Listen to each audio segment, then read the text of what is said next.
첫 번째 질문입니다. 양당제에 대해 질문해 주셨는데요. 대표님께 여쭤보겠습니다. 현재 우리 정치는 양당제를 축으로 한 극심한 정치적 양극화에 직면해 있습니다. 이런 상황에서 제3당이 과연 양당제의 틀을 넘어 실질적인 영향을 줄 수 있을지, 그리고 이와 같은 맥락에서 개혁신당이 해야 할 역할은 무엇인지 고민해 듣고 싶습니다. 저는 양당제에서 제가 양당제 국민의힘의 대표까지 해봤던 사람이기 때문에요. 별로 제 정치적으로는 그 양당제에서 제가 뭐 다시 양당제를 회복해가지고 뭐 해보겠다는 욕심 별로 없어요. 안 해본 것도 아니고. 굳이 개인 정치인으로서 야심이 있다 그러면은 나중에 대통령 한번 해볼 수 있을까의 가능성을 높이는 방향으로 제가 선택하겠죠. 근데 또 요즘 들어서 드는 생각은 뭐냐면요. 정당 정치를 바꾸는 것도 해볼 만하겠다라는 생각을 하고 있죠. 아까 말했던 것처럼. 왜냐하면 이 정당이 지금 70년대 옷을 입고 있는 거예요. 경상도와 전라도 팀이 나눠져가지고 조금씩은 변했지만은, 조금 변했지만 오히려 이상한 걸 좀 달고 온 거죠, 이제 보면은. 빨간 쪽 같은 경우에는 뭐 말도 안 되는 극우주의 같은 거 들고 나오는 거고, 파란 쪽 같은 경우에는 이제 결국에는 여기 젠더 이슈부터 시작해서 소수자주의 같은 게 붙어가지고 좀 특이한 방향으로 진화하게 된 것이죠. 근데 정확히는 또 간판만 그렇게 건 거지 내실은 또 그렇지 않거든요. 민주당이 소수자주의를 걸었다 해가지고 소수자 인권에 관심 있는 것이지도 않고 사고는 그쪽에서 많이 터지고. 예를 들어 빨간당 같은 경우에도 지금 뭐 자유 이러는데 자유는커녕 계엄하고 앉았잖아요. 간판만 지금 그렇게 걸어놓고 다들 영업하는 상황인데, 저는 개혁신당 입장에서는요, 아직까지도 저는 개혁신당이 말랑말랑한 상태로 생각해요. 저는 솔직히 대한민국이 아까 말했듯이 박정희주의 같은 것도 되게 특이하게 형성된 거거든요. 원래 보수정당은 박정희주의 같은 걸 좋아하면 안 돼요. 기업의 자유를 얘기해야 되는 것이고, 그리고 법치를 얘기해야 되는 것이고, 절대 독재자가 와가지고 너 여기 투자해 이런 거 하면 안 되는 거거든요. 그러니까 저는 개혁신당 같은 경우에는 자유주의적 관점을 굉장히 넓게 펼치고 싶은 거죠. 그래서 그 틀 안에서 젊은 세대에게 앞으로 인권이라든지 보편적 권리에 대한 인식이 조금씩 싹트게 될 거예요. 저는 반농담적으로 얘기하면 이재명 정부를 거치고 나면은 더 거세게 타오를 거예요. 그런 것에 대한 갈망이. 그랬을 때 그거를 받아낼 수 있는 정당이 되겠다라는 것이 지금의 제 생각이죠. 그래서 뭐 선거에 단기적으로 한두 번 선거에서는 어려울 수도 있고 힘들 수도 있는데요. 그래도 하고 싶은 거 해야죠. 정치에 있어가지고 하고 싶은 거 안 하면 이제 막 말 바뀌고 머리 빠지고 이러거든요. 그러니까 저는 제 하고 싶은 걸 하면서 정치를 하겠다는 생각으로 개혁신당 이끌어 나가겠습니다. 네, 감사합니다. 이어서 두 번째 질문입니다. 현재 대한민국의 대표적인 정치 논제인 20대 보수화에 대한 질문인데요. 그럼 바로 질문 드리겠습니다.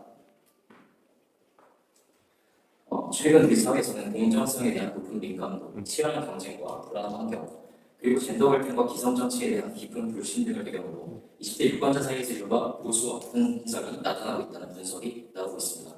대표님께서는 이러한 20대 보수화 흐름을 어떻게 보고 계신지 듣고 싶습니다. 지금 말 몇 가지 했지만요. 20대 보수화는 그것이 진짜 자유주의적 관점과 아니면 이런 보수적 관점이 20대에게 투영되고 있는 것인지, 아니면은 거꾸로 민주당에 대한 반작용으로 형성되고 있는 것인지에 대해 가지고는 아직까지 감이 잡히지는 않습니다. 왜냐하면 이게 아까 말했듯이 보수화의 단계를 넘어가지고 윤호개인 하고 있으면 그건 좀 이상한 거거든요, 저는. 제 개인적으로 생각했을 때는 이재명 대통령이 전 별로 안 좋아하지만은 윤석열 대통령이 그걸 뛰어넘는 이상한 사람이라고 생각하거든요. 그렇기 때문에 저는 이런 식으로 그냥 실어가지고 이제 상대로 넘어가고 이런 식의 정치 속에서는 정확히 20대 보수화인지 20대 탈민주화인지를 저희가 가늠하기 좀 어려운 측면이 있다, 이렇게 생각합니다. 제가 동탄에서 국회의원 선거가 됐을 때 되게 놀랐던 게 있어요. 동탄이 원래 지난 선거 때까지 제가 원래 정치하던 노원구 상계동이 민주당이 한 55% 나오는 곳이에요. 선거하면은. 그리고 지금 제가 국회의원 하고 있는 동탄이 민주당이 원래 한 65% 나오던 곳이에요.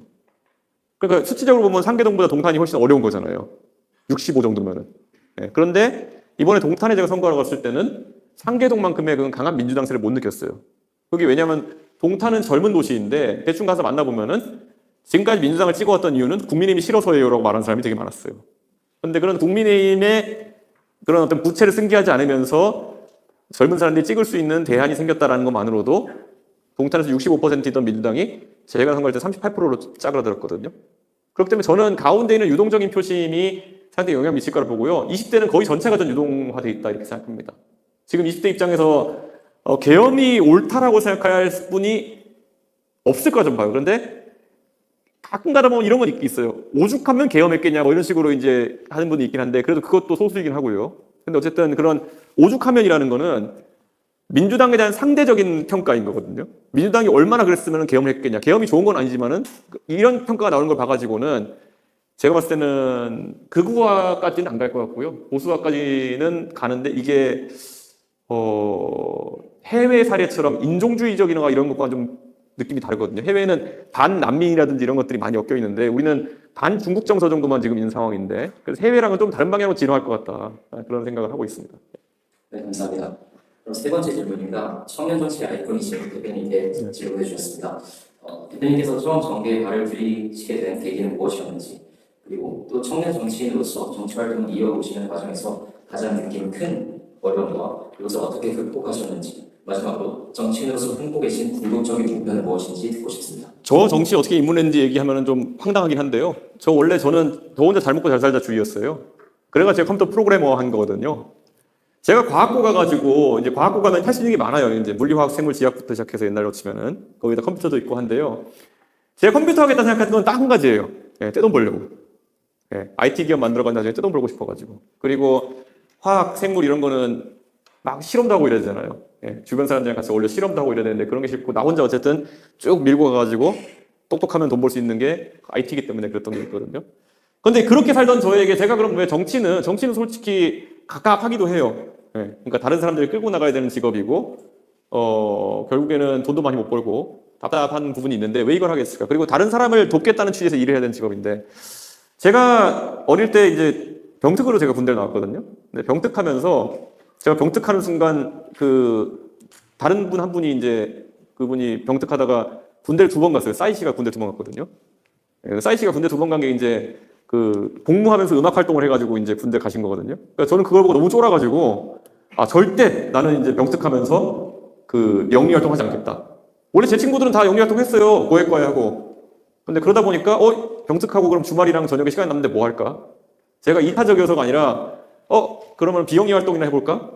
놀기는 좀 그렇게 해가지고. 그래서 제 친구들이랑 같이 모여가지고 교육봉사단체를 연 거예요. 그런데 교육봉사단체 중에 이렇게 잘 될 수 있는 환경에 노인단체가 없는 거예요. 왜냐? 다 그래도 서울과학번하고 이런 친구들이랑 하고 병특하고 있으니까 돈을 벌거든요. 먹고 사는 문제 없으니까 애들한테 맛있는 거 사주고 싶으면 맛있는 거 사주고 애들 반응도 좋고. 그래가지고 이 단체가 대한민국의 가장 큰 교육봉사단체가 된 거예요. 그래가지고 제가 하는 배움을 하는 사람들이란 곳이랑 그때 가장 컸던 곳이 저희 강성태 형님 공신닷컴. 강성태 형님이 하던 공신닷컴이라는 데서 가장 커가지고 이게 이제 이명박 대통령한테 소개되면서 저희가 막 이렇게 칭찬도 받고 하면서 신문에도 나오게 되고 이러면서 제가 정치 커리어가 시작되게 된 건데 이 말씀은 드리고 싶어요. 여러분도 지금 이런 좋은 대학에서 다니고 있으면서 여러분 아까 능력은 충분하다 그랬잖아요. 그러면은 여러분은 나중에 여러분이 원하는 목표에 언젠간 도달할 거예요. 조금 빠른 사람도 있고 조금 느린 사람도 있지만요. 근데 그 목표에 도달하는 순간부터는 무슨 과정을 거치면서 그 목표에 도달했느냐가 제일 큰 여러분의 장점이 되고 무기가 될 거예요. 단적으로 이렇게 말씀드릴게요. 저는요, 제가 원래 미국에서 대학 다니고 졸업하고 왔을 때는요, 제가 남들 앞에서 말하는 거 그렇게 잘 하지도 못했고요. 그리고 그렇게 해볼 기회도 많지 않았어요. 제가 컴퓨터 하던 사람이고 과학고 나온 사람이고 언제 이렇게 밖에 나와가지고 얘기하는 걸 했겠어요? 그럼 제가 교육봉사단체를 하면서 저희 나름대로 세웠던 목표가 뭐냐면은 애들 수학 문제 40문제 주고 다 풀면 집에 가고 다 안 풀면 집에 안 간다 저희가 원칙 세웠어요. 그래가지고 그 원칙을 저희가 엄격하게 적용하기 시작하니까 애들이 잘 이해하고 집에 가지 않으면은 문제를 풀지 않으면은 저희가 집에 늦게 가는 거예요. 저희가 세운 원칙이지만 저희가 지키려 하다 보니까 근데 이게 여러분 생각해 보시면은 중학교 2학년을 저희가 가르쳤는데 중학교 2학년은 완전히 북한이랑 비슷합니다. 그래가지고 회유도 잘 되지 않고 이렇게 뭐 협박도 잘 안 먹히고 뭐 이렇게 되는 애들인데 결국엔 저희가 그 안에서 잘 풀어서 설명하고 이런 능력이 제가 한 그 활동을 5년, 10년 하다 보니까 배양된 거죠.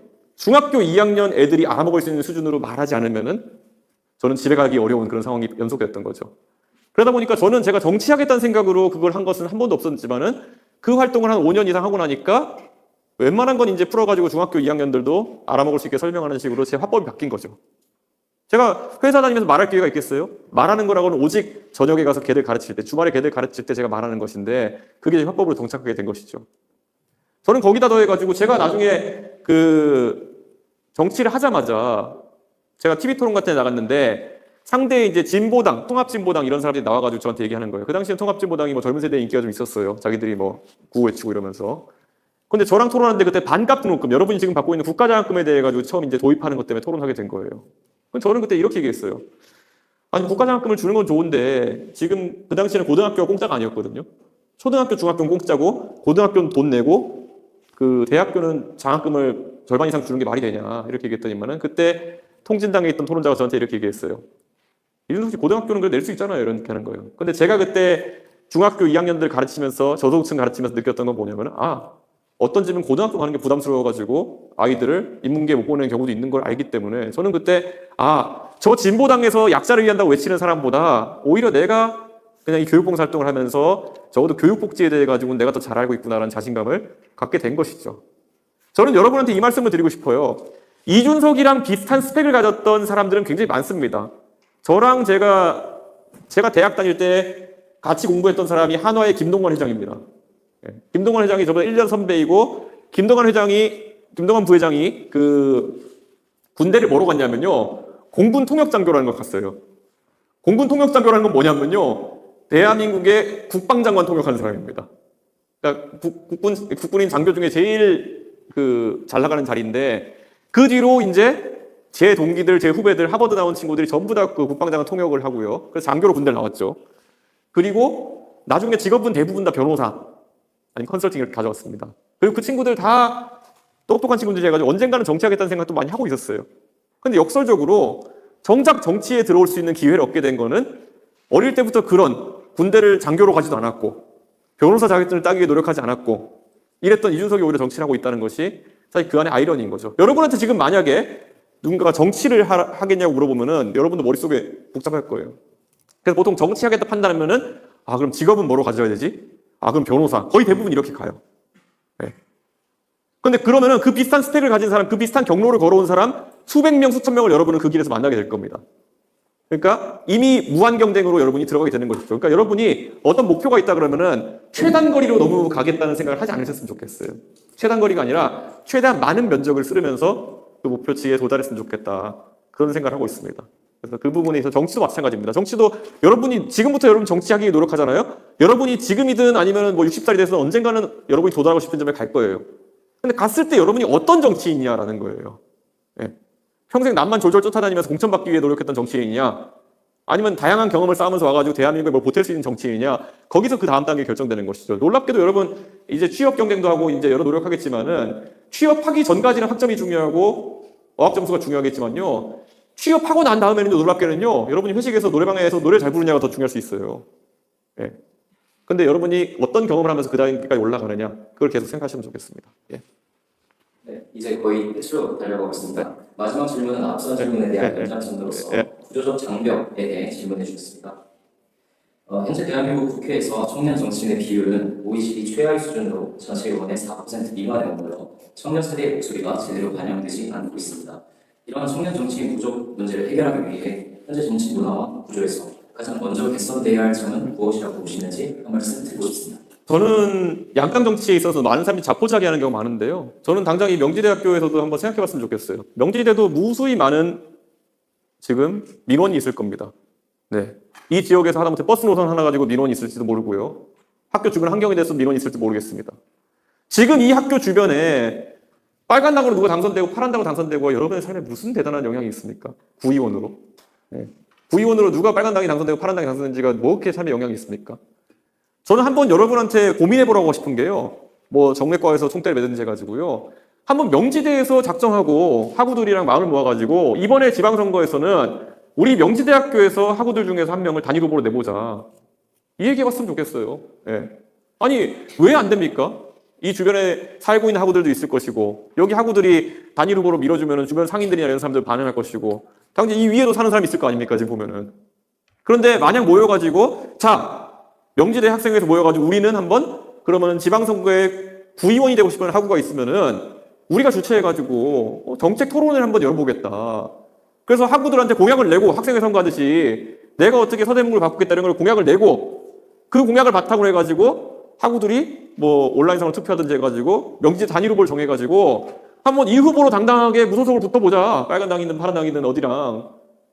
왜 안 될까요 그게 저는 그게 어쩌면 지금 이 명지대 학우들 입장에서는 가장 정치에 쉽게 진입할 수 있는 방법이다. 그리고 적어도 명지대는 4년에 한 번씩, 2년에 한 번씩은 이런 후보들을 만들어내야지만이 그게 새로운 정치 문화의 시발점이 되는 학교가 될 수 있다. 저는 그런 생각을 하는 거죠. 이 만약에 생각해 보세요. 다음번에 뭐 6, 7개월 앞으로 다가온 지방선거에서 명지대는 정말 무소속으로 후보 내가지고 명지대 사람 당선시켰다? 서울 전역에, 전국 전역에 있는 대학교에 그 문화가 번지는 겁니다. 그러면 그게 어떻게 되겠습니까? 기초의원에서부터 당장 수백 명의 청년 정치인이 생길 거예요. 그리고 그들이 뭐 하겠습니까? 그들이 각자 구의회나 시의회에서 캐스팅 보트가 될 거예요. 보통 구의회 만들어 놓고 보자면요, 한 표 차이로 이게 갈릴 수도 있어요. 그러면 사실 명지대에서 나온 하구 후보가 구의회를 좌지우지할 수도 있는 거예요. 그런데 어느 누구도 그것에 대해 가지고 총대를 매지 않는다면은 영원히 그건 오지 않게 됩니다. 결국 여기에 있는 하구들 중에서도 정치를 하기 위해서는 어떤 빨간당 국회의원의 뭐 청년위원장 이렇게 해가지고 가방 들면서 10년을 보내고 이런 상황이 되는 거거든요. 어디 파란당 후보의 뭐 청년 부장이 돼가지고 맨날 하구들한테 야 행사 좀 와줄래 이러고 있는 거고. 왜 그렇게 하나요? 정치를 주체적으로 할 수 있는 길이 있잖아요. 이준석도 큰 거 다 해본 다음에 지금 야 내가 그냥 내 길로 가보자 해가지고 당 차리고 하고 있는데 여러분도 마찬가지입니다. 혹시 정치에 관심 있고 이런 분 있잖아요. 물론 보좌관이나 이런 쪽 가서 차근차근 올라가는 트랙도 있겠지만은 저는 가장 야심차게 도전할 수 있는 방향 이 안에서 저는 이 캠퍼스 안에서 후보를 만들고 이 캠퍼스 안에서 당선자를 만드십시오. 그랬을 때 아마 대한민국이 명지대 주목할 것이고 그렇기 때문에 그게 아마 문화가 될 겁니다. 한번 해봤으면 좋겠습니다. 네, 지금까지는 이렇게 학우분들께서 공통적으로 남겨주신 질문을 줄여서 답변을 드려보겠습니다. 그리고 더 궁금하신 점이 있는 학우분들을 위해 지금부터는 자유로운 질의응답 시간을 가져보겠습니다. 질문 원하시는 학우분들께서는 손을 들어주신 후 의원님께서 질문해 주시면 발언해 주시면 됩니다. 저희 질문 자유 마이크가 따로 준비되지 않아서 목소리 좀 크게 부탁드리겠습니다. 그럼 지금부터 자유롭게 손을 들어주시기 바랍니다. 네, 앞에 까만옷 싶네요. 질문은 나중에 이제 개혁신당이 대한민국의 집권 여당이 됐을 때 내세우고 싶으신 대북 정책이 있습니다. 저는 북한에 대해서 우리가 대북 정책을 두 가지로만 생각하는 경우가 있는 것 같아요. 잘 지낼 것이냐 아니면은 상호주의로 지낼 것이냐 이 두 가지인 것 같은데요.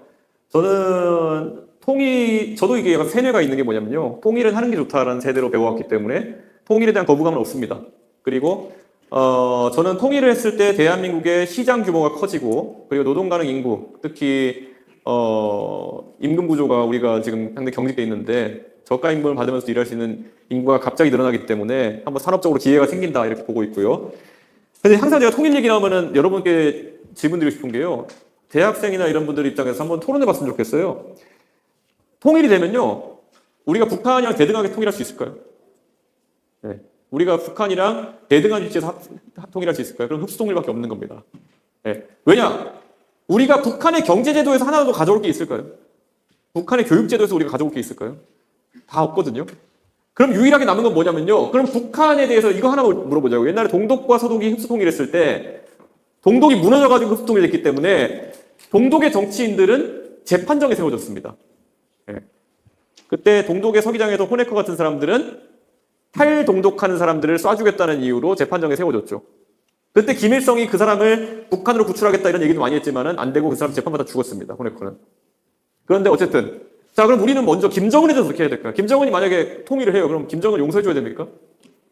자 한번 여기서 한번 손들어 볼게요. 자 김정은이 만약에 김정은은 이미 지금 공개적으로 자기가 뭐 선안함 사태도 선안함 폭침 사건도 일으켰고 본인이 뭐 이런저런 공작도 했다고 얘기한 상황이고 예.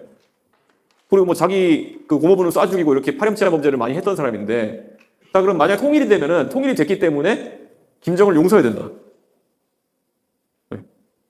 그럼 통일이 됐지만 김정을 용서하면 안 된다. 자 이렇게 되잖아요. 이게 지금 20대가 가진 생각이라면은 그럼 자 김정은 입장에서는 이걸 지금 유튜브로 보고 있었으면은 야 통일하면 안 되겠다 이렇게 생각할 거 아니에요. 이게 참 고민이라는 거죠. 그러니까 정치에서는 아까 좋은 질문이에요. 우리가 어떻게 하겠다를 천명하는 것도 굉장히 중요하고 방향을 정하는 것도 중요한데요. 저는 솔직히 말하면은 김정은을 용서할 수 없다 주의자거든요. 그러다 보니까 통일에 있어가지고 무너지기를 기대하는 수밖에 없는 거거든요. 북한이 그러면 타협에 의해서 김정은 통일하자. 근데 하면 너 죽어 이렇게 하면 이게 안 되는 거잖아요. 네. 그러니까 저는 북한이 무너진 체제 붕괴를 쪽으로 이제 아마 가는 게 저희의 전략이지 않을까 그런 생각입니다. 이거 비슷한 질문으로 제가 많이 하는 것 중에 이런 것도 있어요. 정책이라는 게 이렇게 약간 특이한 게요. 그 군대 징병제, 모병제 이런 거 나오잖아요. 제가 항상 하는 질문인데 대학교 가면은 여러분은 모병제 선호하세요? 징병제 선호하세요?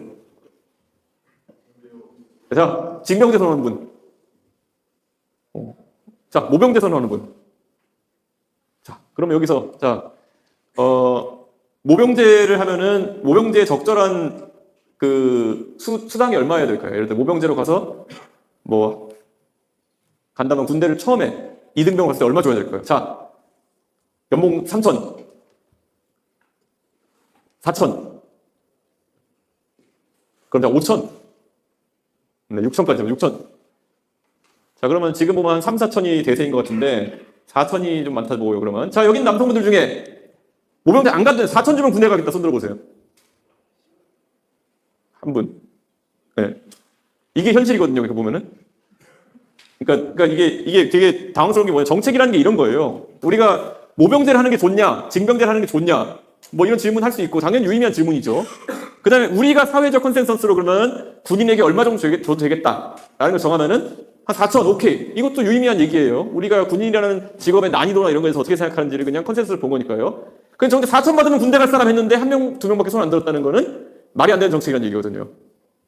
근데 약간 이런 것들이 이제 정치를 해보면 많이 보이긴 하죠. 이게 가장 이제 아까 말했던 PC주의나 이런 것들이 실패했던 지점이죠, 보면은. 예. 말하기 좋지만 그렇게 살아가는 게 쉽느냐, 뭐 이런 것부터 시작해서. 그래서 아마 이런 것들, 정책은 이렇게 가보면은 되게, 흥미로운 지점들이 많습니다. 앞으로 보시면. 또 질문, 저 뒤에, 예, 힌트 보시면, 예.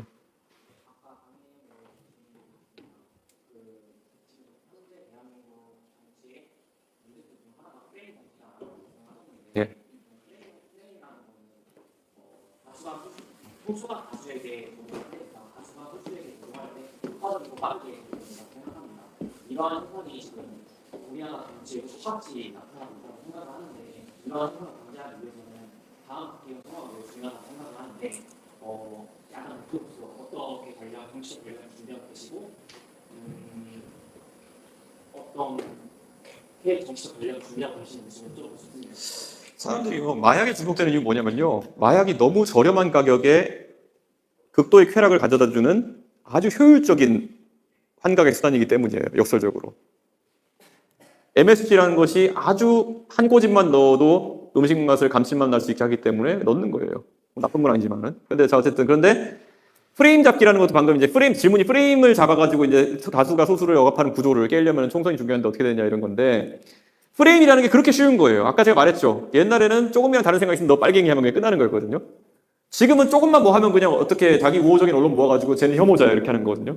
정확히 뭘 혐오했는지 모르지만은 혐오자. 예. 제가 지난 한 3년째 하는 말이 뭐냐면 이준석이 여성 혐오한 거 한마디만 갖고 와봐라 그러는데 없죠. 그러니까 여성 혐오 발언을 뭘 했느냐를 이렇게 드리자 그러면은 구체적인 사례는 없는데 음주는 안 했는데 음주운전 했고 뭐 이런 거 비슷한 거죠. 그런데 지금 냉정하게 보면요. 그거는 아까 말했듯이 마약 중독자는 마약에 중독됐기 때문에 망하는 것이고요. 왜냐면 다른 진지한 고민 안 하거든요. 진지한 삶의 즐거움을 찾는 고민 안 하게 돼 있거든요. MSG로 성공한 식당은 맛개발을 다른 거 할 필요가 없죠. 그거 양만 조절하면 되니까. 마찬가지로 지금 민주당이 저는 빠져있는 구석이 그거라 봅니다. 사실 언론을 이제 어느 정도 장악한 다음에 뭐 하면은 계속 이제 프레임 잡아가지고 하는 건데 문제는 대한민국 유권자들이 이제 조금씩은 분위기에 이상한 걸 느낄 겁니다. 예. 이번에 참 저랑 친한 형이라서 참 민감하긴 한데 장경태 형님이 최근에 좀 안타까운 일로 고생하고 있는데 저는 뭐 그 형님이 뭐 어제 갑자기 기자회견을 자처하셔가지고 뭐 내란 얘기 비슷한 거 하면서 깜짝 놀랐어요. 이제 보면은 사실 내란이랑은 아무 상관없는 거거든요. 그러니까 뭐 윤석열 대통령이 나를 싫어했을 것이다부터 시작해가지고 이런 거 하시고 보면서 그 프레임이 거기에 필요하다고 생각하는 것 자체가 지금 민주당에 약간 저는 망조가 들었다 이렇게 봅니다. 그리고 내란이라는 거 제가 봤을 때는 이런 거잖아요. 뭐 윤석열 대통령 저만큼 싫어하는 사람이 있겠습니까? 저는 실제 윤석열 피해자인데. 그런데 그와 관계없이 아무데나 시도 때도 없이 갖다 붙이는 거. 원래 정치학자들이 얘기할 때요. 권력이란 무엇이냐? 권력이란 자기가 원할 때 비상을 선포할 수 있는 것이 바로 권력이다. 비상이라는 게 뭡니까? 대한민국의 시스템이 있어요. 법치도 있고 민주주의 있고 다 있는데 이거를 내가 마음먹으면 정지시킬 수 있는 게 비상을 내릴 수 있는 권한이에요. 근데 그 비상을 내리는 권한을 민주당이 이제 계속 쓰면서 중독되는 순간 저게 너무 편리하기 때문에 다른 진지한 걸 안 하는 거예요. 아니 뭐 하다가 아니면 또 쟤네 내란이라고 하면 되지 뭐 이런 거. 그러니까 그 중독된 모습을 옆에서 이제 국민들이 보면서 아마 판단을 해나갈 겁니다. 옛날에 비슷하게는 박근혜 정부가 그랬어요. 박근혜 정부가 뭐 말만 하면 너 종북 이랬거든요. 그게 뭐예요 보면 이제. 요즘 보시면은 전장현한테 뭐라고 했다고 장애인 혐오 그러면 별로 이상하지 않잖아요 보면은. 예. 옛날에는 전장현에 대해서 한마디만 해도요, 너 장애인 혐오자지 이러면은 언론이 재서듭히라고 그랬어요. 근데 요즘은 그냥 전장현 얘네 그러면 안 돼. 그래도 누가 장애인 혐오를 안 하잖아요. 왜냐? 그 맛에 이제 유효기간이 끝난 거거든요. 예. 저는 그때가 이제 아마 그 프레임 잡기 정치가 끝나는 시점이 아닐까. 저는 그렇게 생각합니다. 예. 또 질문. 예. 여기 앞에 까맣게. 큰 소리로, 큰 소리.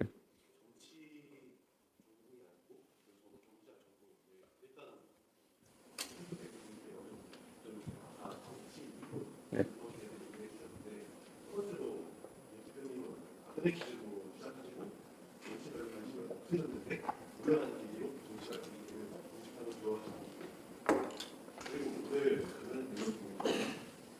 가장 구분하기 쉬운 방법이 지금 저희 얘기잖아요.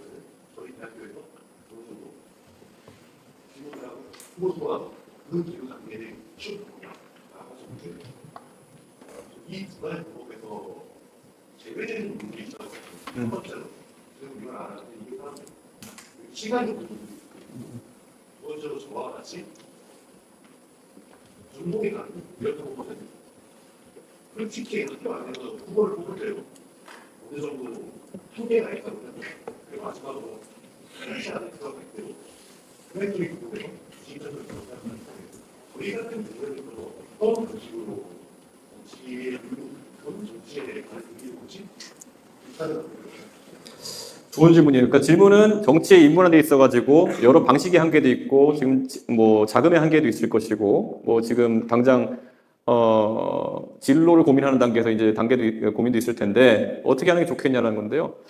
저는요 의외로 방금 전에 4학년이라서 뭐 여유가 없다 말씀하셨는데요. 이거 늘상 이제 나이 든 사람들이 하는 얘기지만은 오히려 4학년이니까 한시라도 젊을 때 새로운 도전하는 것이 답일 수도 있다라는 그런 생각을 좀 하기도 하고요.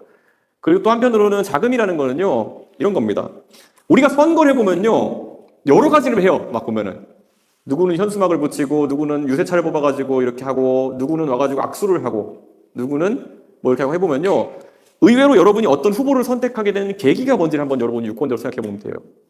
여러분이 예를 들어서 유권자로 길 가면서 누가 연설하는 걸 보고 그 사람을 찍었던가 아니면 누구에 대한 뭐 인터넷 평을 듣고 찍었던가 아니면 뭐 여러 다양한 게 있을 거거든요.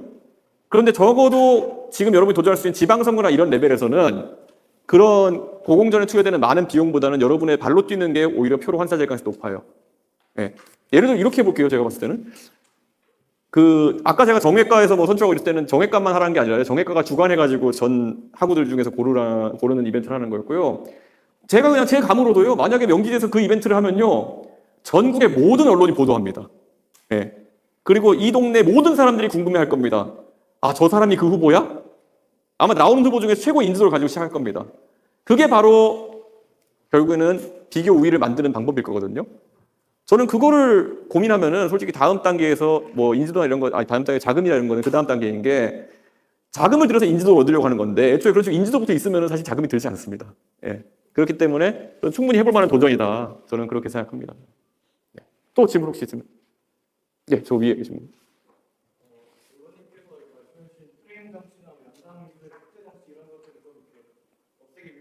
뜻이 있는 정치인들이랑 교수정당들이 국회를 비롯해서 여러 의회에 많이 진입해야 된다고 생각하는데 그러면 결국 이제 선거제도에서 근본적인 개혁이 필요하다고 생각을 합니다. 그래서 의원님 혹은 뭐 개혁신당에서 생각하고 계시는 선거제도 개혁 방향이 있는지 궁금합니다. 선거제도 개혁에 대해서는요, 사실 우리나라는 많은 사람들이 이건 얘기 안 하는데요. 이게 있어요. 방금 전에 제가 기초의원 해보시라고 제안하면서도 이게 나중에 국회의원까지 가려면 되게 힘들거든요. 기초의원부터. 이게 왜 그러냐면요. 대한민국의 국회의원들이 지방의원들을 자기 졸로 부리기 위해 가지고 선거를 2년씩 어긋나게 만들어놨어요. 예, 그래가지고 2년씩 어긋나가지고 선거를 하기 때문에 국회의원이 구의원과 시의원을 사실상 공천하는 구조를 만들어 놓은 거예요. 그러니까 구의원과 시의원이 잘 보여야지만 위로 올라갈 수 있는 구조인데 결국 국회의원은 자기를 위협할 만한 놈을 안 키웁니다. 예. 나를 결국 나중에 위협해서 나랑 국회의원 경쟁할 것 같은 사람들은 안 키우는 게 반복되고 있는 거거든요. 저는 그래서 이 구조를 탈피하기 위해서는 미국식으로 선거 제도를 좀 바꿀 필요가 있다. 미국은 하원 의원은 2년마다 뽑거든요. 그리고 상원 의원은 6년마다 뽑아요. 그러니까 배수가 겹치거든요. 그리고 연방 하원 의원과 주 하원 의원, 상원 의원을 같이 2년마다 뽑던지 이렇게 있어요. 연방 하원, 주 하원 이렇게. 그래가지고 내가 주 하원 의원 하다가 연방 하원 의원으로 가가지고 출마할 수도 있는 거고, 연방 하원 하다가 연방 상원 출마할 수도 있는 거고, 이게 열려 있어요. 내가 중간에 임기를 그만두지 않고도. 저는 대한민국 정치 제도에서 바꿔야 하는 것 중에 가장 중요한 게 그거라고 봅니다. 지금은 2년씩 엇갈리게 해가지고요. 그리고 또 한 번 생각해서 지방선거에서 우리가 누굴 뽑죠? 시장, 군수, 구청장, 단체장을 뽑죠. 그리고 구의원들을 뽑죠. 시의원들을 뽑죠. 근데 이게 구조적으로 무슨 문제냐면요. 한 선거에 같이 뽑기 때문에 상호 견제가 안 돼요. 예를 들어 시장을 예를 들어서 성남시장을 뽑아놓으면은 그게 민주당이 되잖아요. 그럼 성남시 의회도 민주당이 다수당이 됩니다. 원래 시장과 군수를 견제하는 역할이 의회가 돼야 되는데 그걸 할 수 없게 만들어버린 거예요. 시장과 의회 결과가 다르게 나오지 않거든요. 한 선거에서는. 국회의원과 대통령은 따로 뽑으니까 그게 다르게 나올 수 있지만은 그렇기 때문에 지방자치제도에서 지금 그게 형해화되어 있기 때문에 저는 기초의원, 광역의원, 국회의원은 같이 뽑고 그 다음에 대통령과 도지사, 시장, 군수는 같이 뽑아야 된다. 2년씩 엇갈리게. 그게 지금 제 생각입니다. 그래서 중간선거 형태로 대통령도 군수도 시장도 도지사도 견제받는 형태로 가야 된다. 그런 정도를 갖고 있고요. 소수 정당에 있어서 중요한 건 뭐 결선 투표를 해야겠죠. 지금 지난 선거 때 이준석이 나가서 선거할 때 보면은 아마 주변에 학우들한테 많이 들으셨겠지만은 이준석이 좋아도 이번에 이재명이 너무 쉽기 때문에 김문수 찍어야겠다 이런 사람도 있었을 겁니다. 근데 그게 결선 투표가 있으면 그런 일이 발생하지 않죠. 근데 소수당 입장에서는 결선 투표가 제일 중요하죠. 또 혹시 질문 있으면 저 맨 위에 후드 입으실 분들.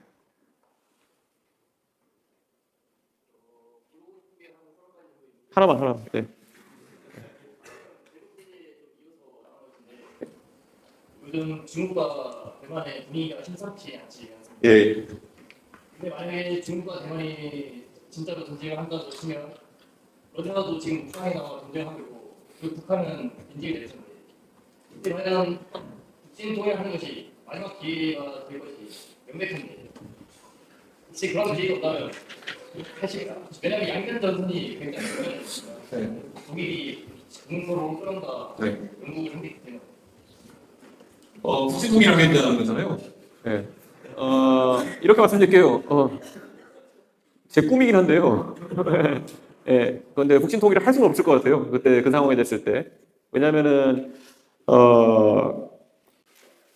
북한에 만약에 우리가 공격을 가하는 상황이 되려고 그러면은 미국의 정보자산이라는 것들이 굉장히 중요할 텐데 우리에게는 그러니까 중국이 양면전쟁이 되는 걸 원하지 않겠지만은 반대로 그건 미국이 양면전쟁이 되는 상황이 될 수 있거든요. 그렇기 때문에 아마 현실적으로 그거를 미국도 원하지 않을 것이다가 첫 번째고 두 번째로는 우리가 사실 그 북한을 공격해가지고 핵보복을 안 만든다는 확신이 있어야 되는 거거든요.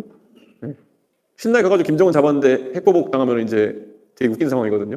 그래가지고 그 북진 통일에 대해 가지고는 뭐 작전 계획도 다 있고 하겠지만은 아마 대만 사태 때문에 북진 통일의 기회가 열릴 것 같지 않다 이런 생각이고 아까 말했던 것처럼 북한 급변 사태나 이런 것 때문에 그 동독이 무너진 것처럼 무너졌을 때 갑자기 휴전선을 넘어가지고 막 10,000명씩 넘어오고 이런 상황이 생겼을 때 그때 고민해 볼 수 있는 거다 저는 그렇게 생각합니다.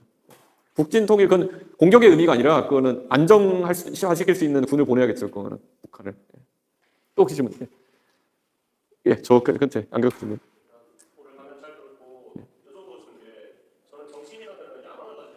네. 대통령을 시대로 보시다는 그런 말씀하셨는데 혹시 대통령이 되신다면 이루고 싶은 수반 사업이라든지 그런 생각 있으신지 여쭤보겠습니다. 저는 의외로 그렇게 질문하시면요. 저는 제가 처음에 하버드 나와서 정치한다 그랬을 때 그때는 요즘에 다르게 인터넷 댓글 보면 전부 다 뭐 저 새끼 금수저에다 무슨 뭐 아빠는 뭐 하는 사람인지 알고 싶다 뭐 이런 거였거든요. 맞죠? 그렇게 하겠죠. 사람들 한국 사람들이 뭐 하겠어요. 그런데 제가 노원구 상계동 출신이고 그냥 평범한 회사원 가정에서 자라났다는 거를 알게 된 뒤로는 사실 그게 없어지고 다른 것들 욕달거든요. 이제 보면은. 그런데 저는 적어도 대한민국의 사다리가 유지되는 세상을 원하고 있어요. 예, 적어도 그냥 평범한 가정에 태어나서도 뭐 국회의원 할 수 있고 그 다음에 뭐 국민의힘 당대표 정도는 할 수 있고 그 다음에 나중에 대통령도 할 수 있고 그런 세상이라 그러면은 제 다음에 오는 사람들한테 나름의 희망을 주는 것일 것이다 이렇게 보는 거죠. 그래가 제가 사실 저는 오세훈 시장을 개인적으로 굉장히 친하고 좋아하는 이유가 뭐냐면 오세훈 시장도 저랑 비슷하게 강북 출신으로서 그리고 그냥 여기 상계동 출신이신지 모르겠지만 상계동 출신으로 봤을 때 오세훈 시장은 삼양동 출신이에요. 강북구. 그러니까 결코 아주 유복하다고 할 수는 없는 환경 속에서 계속 노력하시고 하는 모습 그래서 동지의식을 많이 느끼는데 저는 그게 꼭 그런 어떤 개천용 스토리나 아니면 이렇게 꼭 하는 게 아니라 그 동네 사람이고 또 그런 사람들한테는 그게 상당한 메시지가 됩니다. 예. 그렇기 때문에 저는 대한민국에서 제가 능력주의 계속 얘기하는 게 뭐냐면요. 적어도 미국에서는 자신이 태어났을 때 부모의 재력에 따라 가지고 대학도 아니고 고등학교를 갈지 말지가 고민의 대상이 됩니다. 예. 미국의 가정에서 예를 들어서 중학교를 마친 다음에 엄마랑 이제 아들이랑 앉아가지고 엄마 나는 공부로는 안 될 것 같으니까 맥도날드에 일할게 그렇게 하면은 그래라 이게 이제 그 집의 이야기겠지만은 한국에서는 아직까지도 만약에 그런 대화가 있다고 한다면은 엄마가 울면서 내가 알바하러 갈게 이렇게 얘기할 겁니다. 근데 저는 이게 어떻게 보면은 문화의 차이겠지만은 대한민국에서 그래도 모든 가정이 기회가 있다고 생각하는 그 대한민국이 이어지길 좀 바라는 겁니다. 어느 누구도 태어나가지고 너는 고등학교까지밖에 못 가겠다, 너는 중학교까지밖에 못 가겠다가 그 가정 상황이라는 것 좀 결정되면 안 된다. 좀 그런 생각하고 있어요. 그래서 저는 앞으로 그 흔히 사다리라고 하죠. 기회의 사다리를 이어나가는 게 제 목적이다. 그 측면에서 정치하고 있습니다. 네. 또 혹시 질문이 저 뒤에 예. 태블릿 질문 거기 네. 네. 이준석 대표님 개인에게 한번 질문을 줬습니다. 결혼 문제였어요. 이준석 대표님의 훌륭한 점이 매우 많지만 저는 그중에 가장 훌륭한 점이 약간 멘탈이라고 생각하거든요. 약간 어떻게 보면 좌도 상관없이 이제 이준석 대표님을 정치에서 묻어버리려는 시도가 좀 많았어요. 근데 그런 거를 약간 개인적으로 있고 타블로 씨 같은 경우에는 약간 하신 녀석 때 이런 게 정신적으로 매우 힘들어서 그런 모습이 있었는데 제가 봤을 때는 약간 강인한 모습을 많이 보여주는 것 같아서 그런 멘탈 관리법이 제일 궁금합니다. 저는 개인적으로 제가 역사 속 위인 중에서 가장 제가 좋아하는 사람이 그 로마 시대 줄리우스 시저거든요. 예. 그 사람 같은 경우 보면은 파란만장한 사람들 살았죠.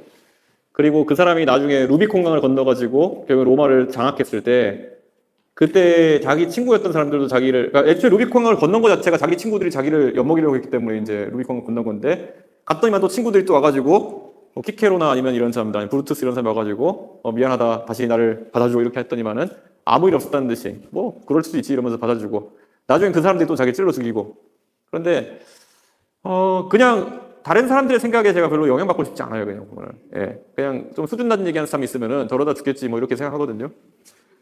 그런데 실제로 그렇게 되더라고요. 가장 대표적인 예가 술 먹고 개엄한 인간이잖아요. 술 먹고 개엄한 인간이 얼마나 저를 악마화하려고 그러고 얼마나 저한테 해를 많이 가하려고 하고 기껏 자기 대통령 당선시켰더니만 배은망덕하게 굴고 그렇게 했더니만은 결국 자기는 뭐 감옥 가잖아요. 저는 그게 뭐 제가 그래서 제가 윤석열 대통령이 그 계엄하고 이제 감옥 갔을 때 언론에서 저한테 코멘트 해달라고 했을 때 그냥 꼴 좋다 그랬어요, 제가 그냥. 근데 그게 왜 그러냐면요. 그거에 이제 제가 멘탈을 찾기 위해서 탈 수 있는 다른 방법으로는 저도 해코지 하려고 노력하는 방법이 있거든요. 근데 그거는 별로 효율적이지 않은 것 같아요. 그냥 어차피 그런 한계성이 있는 사람들은 언젠가 한계성을 드러낸 애들이 보이더라. 이런 얘기가 있죠. 원래 직장 생활 하시면은 가장 많이 나오는 격언이 뭐냐면 직장 상사가 더럽게 싫으면은 직장 상사를 최대한 끝까지 밀어 올려라. 자기가 감당할 수 없는 위치까지 끌어올려라. 그러면은 거기서 자빠질 것이다. 그게 맞는 거죠. 그래서 저는 앞으로도 누구한테 보복하면서 할 생각은 별로 없고요. 그냥 최대한 밀어 올려주려고요. 좀 자빠지더라고요. 그러면 앞에서. 또 혹시 질문 있어요? 전세제도 한국의 가계부채나 전세 사기 등 다양한 구조적인 문제를 야기하는 일단 지적이 있습니다. 따라서 보통에 따르더라도 전세 개혁을 해야 된다는 의견이 나오고 있는데 이에 동의하시는가? 그리고 개혁 방향을 어떻게 가져가야 하는지 생각하시는지 궁금합니다. 또한 중층의 주거 불안 문제를 해결하는 데 있어서 어떠한 정책이나 방향성이 청년층의 주거 불안을 막을 수 있는 기본적인 방안을 있다고 생각하시는지. 전세는 사실 그 집값이 상승기에 유지될 수 있는 방법이죠. 내가 전세를 주고 사실 큰 레버리지를 당겨가지고 집을 산다는 거는 애초에 나중에 오를 테니까 이 전세로 뭉개고 있는 시간 동안에도 집이 오를 테니까 성립한 투자 방식인데 부동산 가격이 오르지 않게 그러면 하는 게 이제 전세제도가 서서히 사그라들게 하는 방법 중에 하나겠죠. 지금처럼 전세를 뭐 틀어막겠다 이런 것보다는요. 저는 근데 앞으로 그냥 다른 부동산 정책은 제외하고요. 이렇게 될 거라고 봅니다. 서울은 오르고 다른 데는 떨어질 수밖에 없다. 왜냐하면 전체 인구가 어떻게 됩니까? 전체 인구가 지금 줄기 시작하는 시점이 올 텐데 지금까지는 인구가 줄는 지점이 잘 안 왔던 게 뭐냐면요. 가구 분리가 계속 진행됐어요.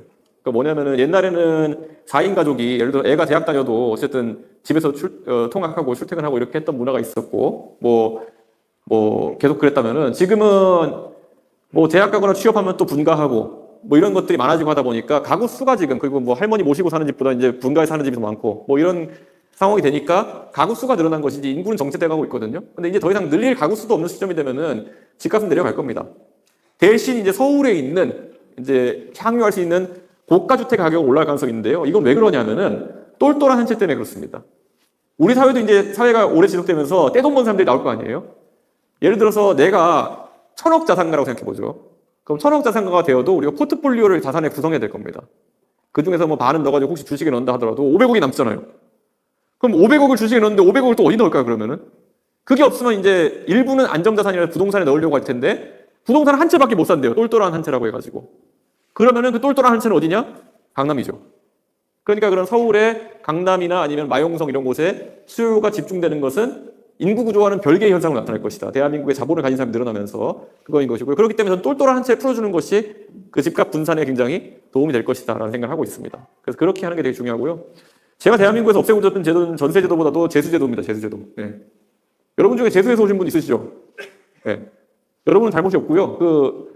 잘 생각해보면 우리가 재수가 예를 들어 있다고 했을 때 우리가 예를 들어 뭐 재수가 30인 학과가 있다. 그리고 뭐 현역이 70인 학과가 있다 이렇게 했을 때요. 애초에 지금 재수를 하신 분들이 있는 이유는 그 앞에 재수생들이 그 자리를 차지해서가 아닐까요? 그러니까 이게 약간 돌림노래 같이 계속 쭉 오고 있거든요. 근데 미국 같은 경우에는 이제 재수제도 자체가 없거든요. 미국은 애초에 그냥 원서 20개 정도 내고 그냥 비슷한 거 그냥 되면 가는 문화고 만약에 재수를 하면 해명해야 될 게 많아요. 네. 너는 왜 재수를 했느냐? 해명해야 될 게 많은데 웬만해서는 그게 긍정적으로 받아들이지 않기 때문에 재수를 안 하는 문화인데 우리는 사실 지금까지는 학벌주의 때문에 이게 그 한 단계, 한 계단 올라가는 것만으로도 내 삶이 달라질 거라 생각하니까 반수 또는 재수를 하는 문화가 많은데 저는 뭐 요즘은 이제 드디어 이제 사람의 생산성이라는 것이 평준화되는 단계가 오고 AI가 발달하고 이러면서 저는 재수 문화도 사라지지 않을까 그런 기대를 하고 있는데 사실 전 세계적으로 봤을 땐 유례가 없는 그 비효율이죠. 예. 군대까지 갔다 오고 재수까지 하고 삼수까지 하면 진짜 다른 나라 사람에 비해 가지고 시작하는 연령이 4, 5년 늦어지는 건데 네, 그런 문화 같은 것들이 이제 사라지길 좀 기대하고 있습니다. 전세랑 재수는 저도 좀 이제 사라지길 기대하고 있습니다. 또 혹시 질문? 어이구 저 맨 뒤에 예. 예. 원숭이 옷 예.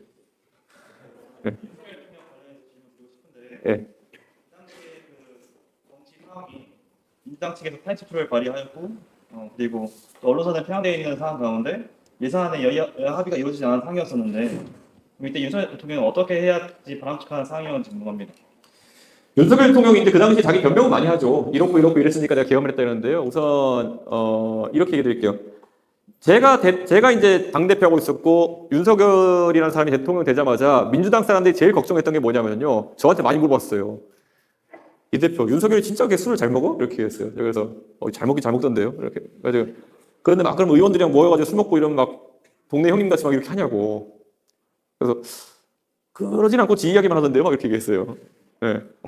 막 구워라 마셔라 이거만 하던데요. 그랬더니만은 이게 왜 중요했냐면요. 민주당이 처음에 윤석열 정부가 들어섰을 때 가장 걱정했던 게 뭐냐면은 혹시라도 윤석열이 마음씨 좋은 동네 형처럼 계속 막 민주당 대표한테 저희 술이나 한잔 하십시다 이렇게 와가지고 한 잔씩 하면서 국정을 논의하고 그러면 또 예의를 갖추면서 또 부탁하고 이러면은 거절하기 어려운 부탁할까봐 처음에 그거 되게 걱정했어요.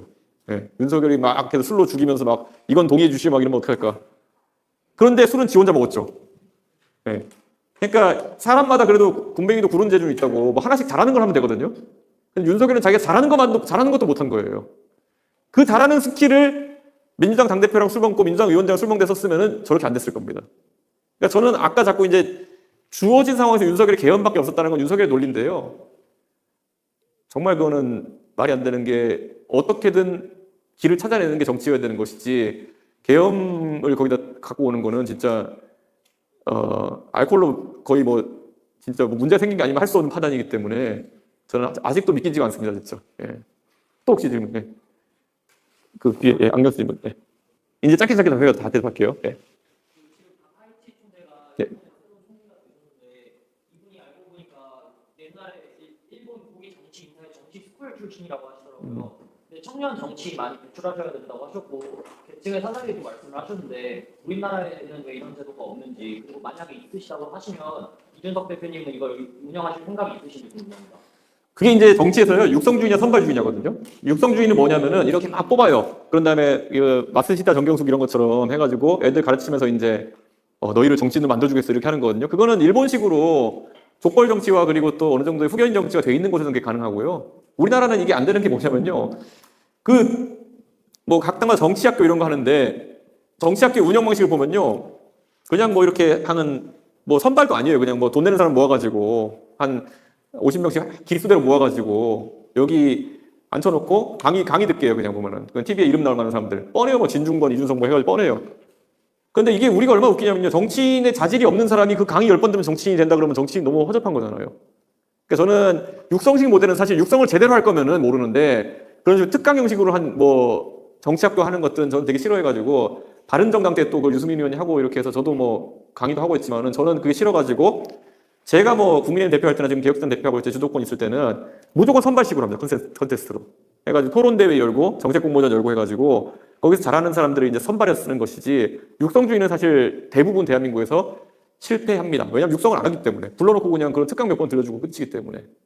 제가 만약에 육성한다 그러면은 제가 나중에 정치 끝나고 이제 먹고 살 게 없으면 뭐 은퇴 아나운서들이 아나운서학원 하는 것처럼 저는 뭐 선거학원 할 수 있을 것 같아요. 네. 선거 스킬 가르치는 학원 같은 거를. 근데 정치인을 만드는, 그러니까 본질적으로 정치인이라는 그런 인격체를 만드는 건 못할 것 같아요. 네. 선거 컨설팅은 뭐 이렇게 하면 됩니다 할 수 있겠지만은 오늘 여기 많은 질문 나오신 것처럼 정치를 왜 하고 싶느냐부터가 다 이렇게 자기 안에서의 고유한 그 색깔이거든요. 근데 그거를 남이 주입한다? 저는 그거는 못 본 것 같습니다. 예를 들어 저는 제가 만나본 큰 정치인들 보면은 나름 들어보면 들어볼 만한 얘기를 해요. 예를 들어 뭐 박근혜 대통령한테 정치 왜 하세요? 그러면은 아버지의 꿈을 이루기 위해서 뭐 이 얘기 하거든요. 근데 진심이 아니라는 생각은 해본 적이 없어요. 예, 아버지가 만들고 싶은 나라를 이어나가기 위해서. 그건 진심이 아닌 건 아니거든요. 제가 듣기엔 약간 좀 특이하긴 하지만은. 예. 윤석열 대통령 왜 했을까요? 나름의 생각이 있을 거예요. 근데 그것까지 심어주는 건 불가능하다. 예, 그런 생각이 들죠. 예, 저 뒤에. 예. 예. 네, 들어오시면. 예. 네. 네. 네.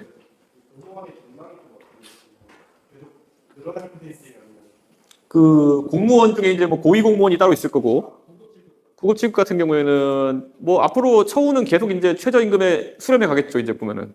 예. 왜냐하면 공무원에 대해서 사실 AI의 발달이나 이런 걸 통해 가지고 공무원 수를 줄이라는 압박도 계속 있을 것이고요. 그래서 업무 강도는 올라갈 겁니다. 아마 신규 채용 인원이 줄이라는 압박이 있을 테니까요.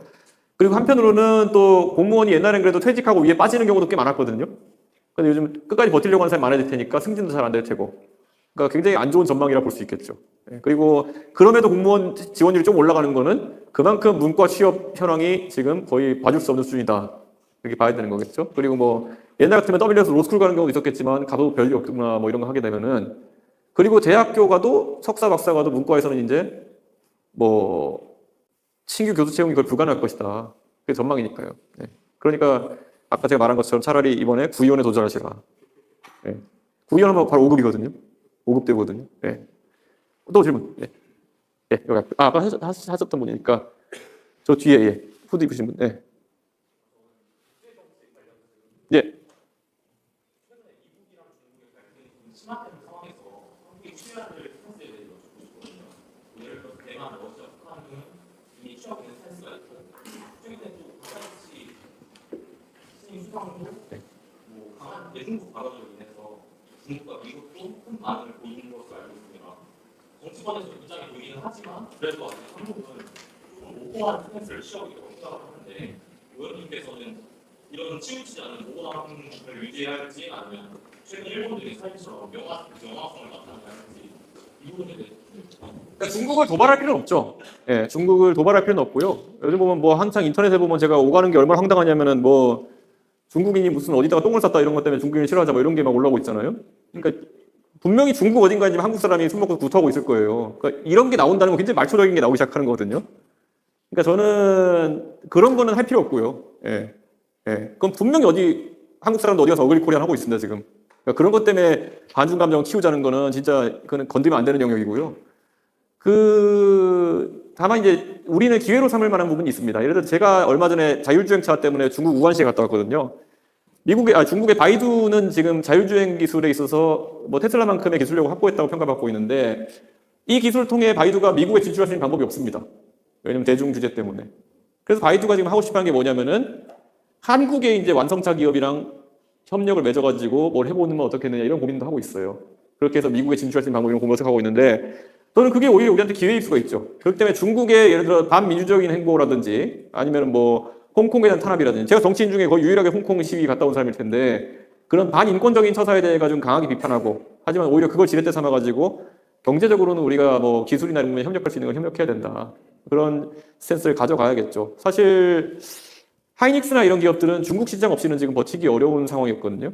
HPM이 요즘 떠가지고 좀 다르긴 하지만은 저는 그래서 우리가 마냥 그냥 뭐 반중을 그냥 해야 될 건 해야 될 수 있겠지만은 아까 말했던 것처럼 그냥 인터넷에서 가볍게 소비하는 것처럼 그런 식으로 가져가면 안 될 거다. 그렇게 생각합니다. 저 맨 위에, 맨 위줄. 예. 네. 전세제도가 혹시 한국에만 있는 독특한 구조이지 않습니까?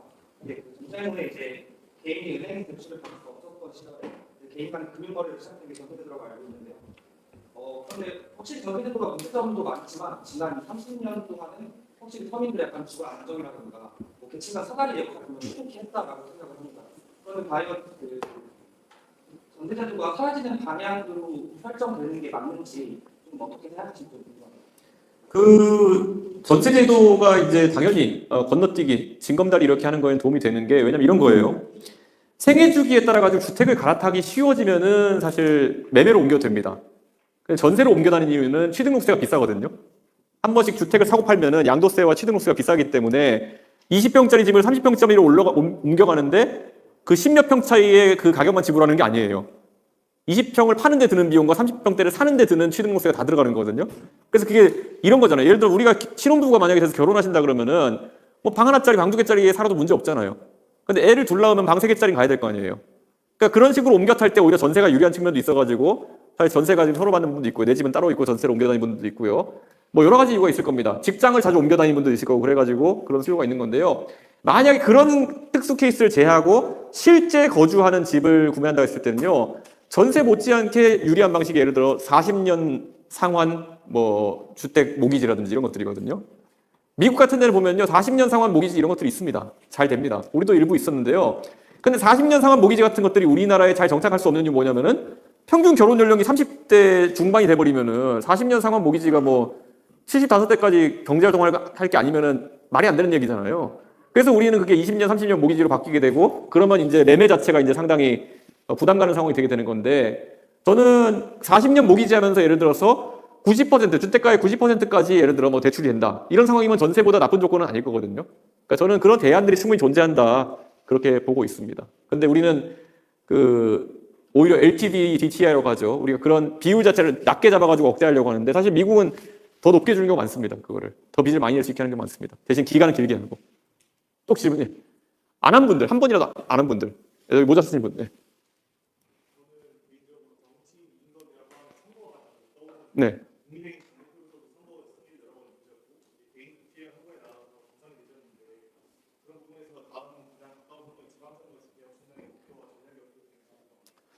그 지방선거는 다른 선거랑 다르게 후보가 몇천 명 나오는 선거입니다. 그렇기 때문에 저희는 이번에 자동화된 도구를 만들려고 있습니다. AI가 홍보물부터 시작해서 공약부터 해서 다 만들어가지고 지역 맞춤형 선거를 할 수 있는 형태로 준비하고 있는데요. 요즘 그래서 제가 아마 프로그래밍에 제가 한 80% 이상의 시간을 쓰는 것 같습니다. 그래서 공돌이는 공돌이답게 아마 문제를 해결해 보겠습니다. 예, 또 질문 안 하신 분들 중에 안경 쓰신 분. 예. 네. 예. 그리고 벤처 창업도 해보신 걸로 제가 알고 네. 있거든요. 현재 정부하고 시장은 디지털 임대 양성이라는 이름 하에 여러 가지 정책을 펼치고 있지만 실제 현장에서는 신입 개발자도 잘 뽑는 이런 역설적인 상황이 펼쳐지는 것으로 저는 알고 있어요. 근데 이러한 시대에 심지어 AI가 코딩을 대체하는 시대가 오고 있잖아요. 이런 상황에서 저희 대학생들이 IT 분야로 나갈 대학생들이 갖춰야 될 것은 무엇이라고 생각하시면 또 개인적으로 정부나 국회에서 어떠한 정책을 방향을 나아가야 되는지 생각하고 있는 비전이 있으신가요? 그럴 때일수록 더더욱 아까 말한 것처럼 저 같은 컴돌이가 안 했을 교육봉사 활동으로 영역을 간 것처럼 그 전산이나 이런 것들에 대한 아니면 공학적인 지식을 갖추고 있으면은 의도적으로 다른 거 해야 됩니다. 다른 거 하면은 그 분야에서는 IT에 대해서 아직까지 이해가 약한 부분이 있을 수 있는 거거든요. 국회 안에서 예를 들어서 지금 무식하게 단순 반복 작업하는 거 굉장히 많거든요. 근데 IT를 조금만 알면 그런 것들을 자동화할 수 있고 그런 것들을 구조화할 수 있는데 그게 바로 먹고 사는 기회이고 그래서 저희 의원실은 항상 IT 인력을 뽑거든요. 저 스스로도 개발을 하지만은 그렇게 가는 수밖에 없을 겁니다. 이제 IT의 순수한 IT로서의 일 받아먹는 형태의 SI 업체나 이런 것들은 거의 사라질 것이다. 저는 이렇게 보고 있습니다.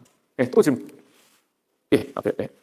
아까 말씀주신 단순정서에 대한 연장선을 듣고 싶습니다. 네. 최근에 저는 이제 선수정서가 일반적인 전철 정서나 이런 데서 했었는데 이거 어느 정도 직접적인 후보에 관련된다든가 최근에 스포츠런 경기에 대한 기억이 기업의 교육이 된다든가 아니면 제대가 노동부의 수직에 식단 노동부가 있다고 들었습니다. 이차 유종에 대해서 선수들이 실천을 이어받고 있다고 생각하는데 양다른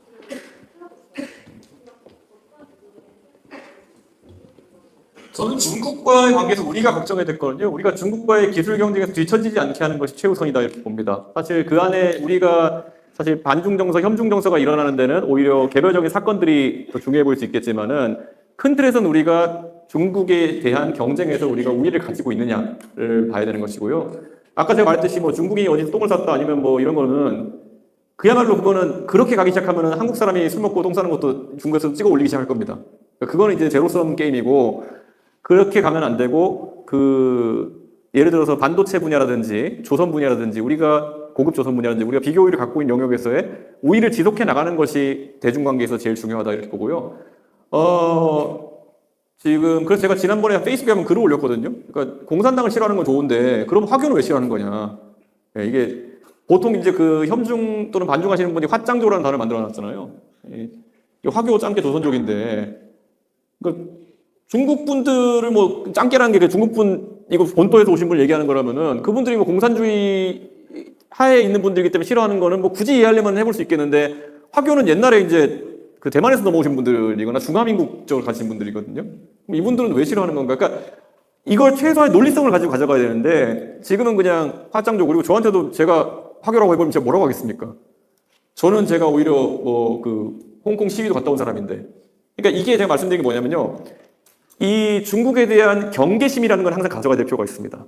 예. 하지만 중국에 대해 가지고 아무데나 갖다 붙이기 시작하면 이게 희화화가 돼버리거든요. 예. 그러진 않았으면 좋겠다 정도이고요. 개혁신당에 있는 인사들이 아마 제일 그 중국의 반인권적이고 반민주주의적인 행태에 대해 가지고는 선명하게 말했던 사람들일 것이다. 저는 제가 국민의힘 대표할 때 그때 싱하이밍 대사 왔을 때 홍콩에 대해서 걱정하고 중국의 인권 상황에 대해서 걱정한다라고 말을 했는데도 불구하고 저는 화짱조라고 하는 거 보면은 지금의 그 안티 차이나 분위기는 좀 이상한 방향 가고 있다는 생각을 합니다. 저는 그건 오히려 중국이 좋아할 일입니다. 그거는. 예. 예. 그 가운데. 예.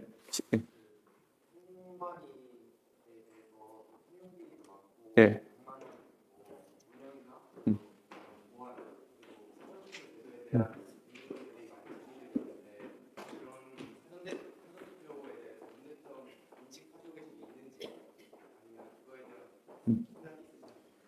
그러니까 그 사전투표 제도에 대해서 문제가 있고 그렇게 하시는 분들이 이제 뭐 대수의 법칙이 이런 얘기하는 거는 이제 솔직히 그 의미가 없는 얘기거든요. 그거는 왜냐하면 예전에 2020년이 이제 처음에 부정선거 나온다 해서 얘기 나왔던 건데 그때 부정선거를 얘기하시는 분들이 했던 말이 뭐냐면은 본선거에서 결과와 사전선거 결과 이렇게 다를 수 있느냐 그리고 본투표에서 이기고 사전투표에 져서 뒤집힌 곳이 많다 이랬거든요.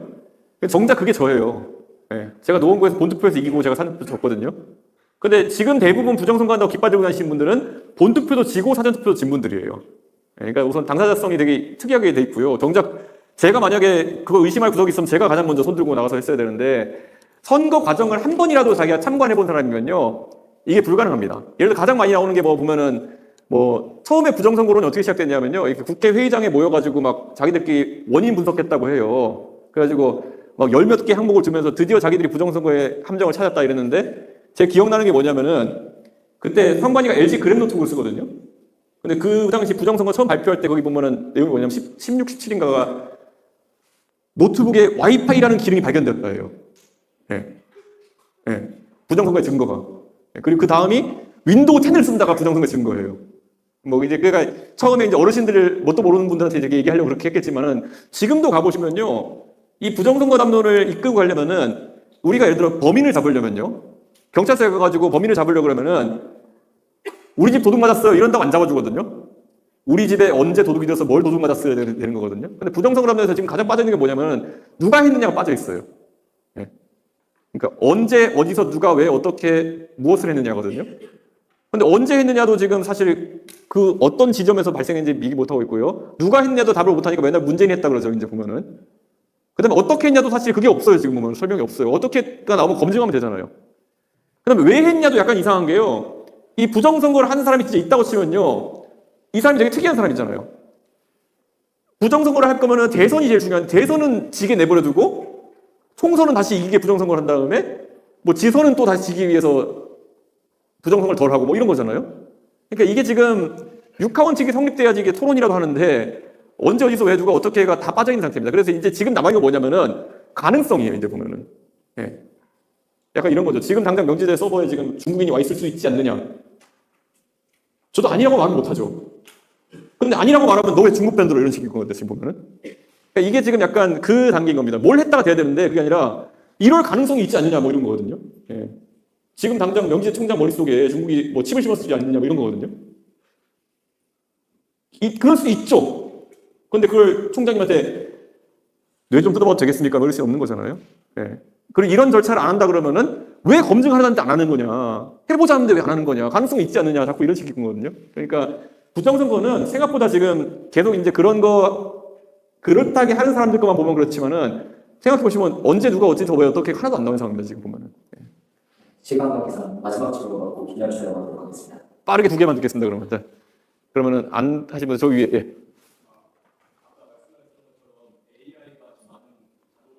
적용하고 있는 상황인데 그런 거 있어서 지금 현재 취업에서 신입을 안 뽑고 있고 그런 전망으로 인해서 기업이 자동화를 많이 도입하는 상황인데 그런 일자리 대체와 또 취업 시장 동결에 대해서 현재 정부나 국회가 어떤 역할을 해야 할지 대표님의 의견이 정부가 뭐 한다 그래서 어차피 할 수 있는 건 문재인 대처럼 결국에는 뭐 청년 일자리 만드는 건 공무원 늘리기밖에 없거든요.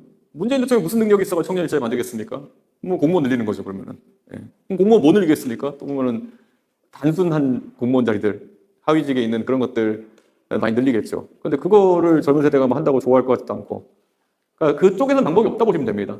결국에는 일반적인 방법에서 산업이 진행되는 거 이게 한 가지 있을 것이고, 두 번째로는요, 그 AI나 이런 게 보급되면서 취업이나 창업의 단위 같은 건 굉장히 작아졌습니다. 옛날에는 창업하려고 그러면 적어도 개발자, 기획자, 디자이너라는 세 사람이 뭉쳐야지 창업이 가능했는데 요즘은 AI를 잘 활용할 수 있으면 혼자서 프로토타입 만들고 할 수 있거든요. 그냥 너무 멀리서 보지 말고요. 대학에서 찾아보세요. 창업 아이템 같은 것들. 그런 건 좀 가능하다 봅니다. 예를 들어 제가 대선 때 제가 학식 먹자라고 이제 학교마다 다니면서 학식 먹는 프로그램 했는데요. 갈 때마다 그 얘기 했어요. 그 사업 아이템을 찾아봐라. 지금 당장 나는 여기서 학식 먹는데 그릇이 보인다. 예. 예를 들어 학식 식당에 예를 들어서 그릇이 있는데 왜 이게 광고판이 될 수 있다는 생각을 하지 않느냐. 예. 주변에 동네 호프집에서 광고 따와가지고 식판에다가 멜라닌 식판에다가 인쇄하는데 얼마 들겠어요. 한 달에 인쇄하는 대가로 뭐 100만 원씩 받아와라. 그런 게 사업 모델이다. 예. 그런 건 할 수 있지 않느냐.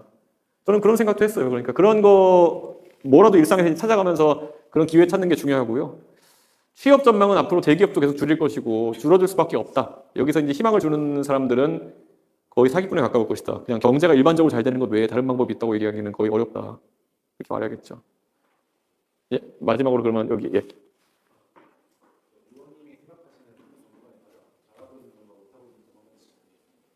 지금 이재명 대통령은 교조적이지 않게 움직이고 있다는 것이죠. 보통 문재인 대통령 같았으면 벌써 대미 관계나 이런 데서 교조적으로 움직였을 텐데 정말 제가 이재명 대통령은 우리가 이렇게 보죠. 대통령을 부르할 때 문재인, 박근혜 이런 분들이 오히려 도덕성을 강조한 형태의 지도자예요. 그냥 사람 좋아 보인다 이런 식으로 해서 뽑힌 사람들이고요.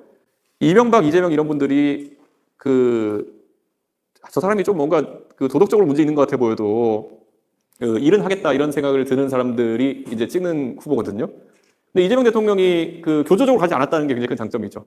그래가지고 실리적으로 실제 움직이고 있다는 것, 그게 괜찮은 거고, 다만 이재명 대통령이 아까 말했지 법률가로서에도 그리고 계속 한 몇 년간의 정치를 자기 방어적으로 사법리스크 방어하며 살아온 관성 때문에 이 자기 방어적인 모습 때문에 지금 이제 가장 또 안 좋은 모습 많이 보이고 있는 거죠. 예를 들어 자기 측근들이 수사받는 걸 막아내기 위해 가지고 갑자기 뭐 검찰이 항소를 안 한다든지 이런 거는 말이 안 되는 거죠. 그러니까 저는 이재명 대통령은 그 컴플렉스를 좀 버려야 될 것 같다. 그 자기가 대통령 임기 끝나면 감옥 갈지도 모른다는 그 두려움. 우리는 아직까지 재판받지 않았으니까 우리는 그런 두려움 없겠지만은 파기환송까지 받은 사람 입장에서는 되게 불안할 거거든요. 근데 그 불안감에서 본인이 좀 마인드 컨트롤 해야 될 필요성이 있다. 그게 좀 보입니다.